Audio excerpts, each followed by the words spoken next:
प्रत्येक व्यक्तीचा जो प्रवास वेगवेगळा होतो, तो वेगवेगळा होण्याची कारणं कोणती आहेत? कोणत्या घटकावर हे अवलंबून असतं की एखाद्या व्यक्तीचा प्रवास कसा होईल? म्हणजे तो सुखकर होईल, त्रासदायक होईल, खूप दीर्घकालीन होईल, का अगदी तो प्रवास चटकन पूर्ण होईल? हे कशावर ठरतं?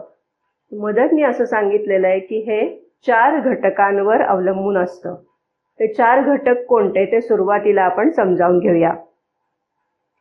बघा, बाह्य कारणांकडून आपण एक एक करून आंतरिक कारणाकडे वळूया. सर्वात पहिलं बाह्य कारण त्याचं, की एक घटक त्यातला असा असतो की condition of death, degree of development.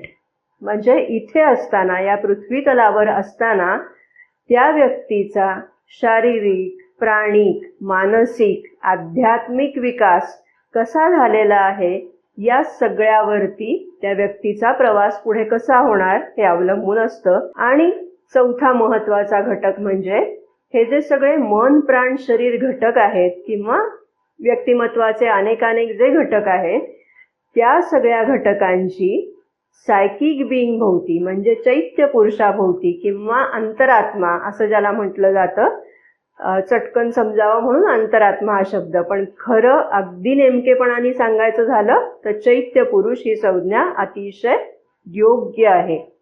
तेव्हा चैत्य पुरुषाभोवती जर या व्यक्तित्वाची सगळी गुंफण झालेली असेल तर मग त्या व्यक्तीचा प्रवास वेगळ्या रीतीने होतो, तो अधिक सुखद अशा रीतीने होतो किंवा त्यामध्ये एक प्रकारचं स्वातंत्र्य त्या व्यक्तीला अनुभवायला मिळतं.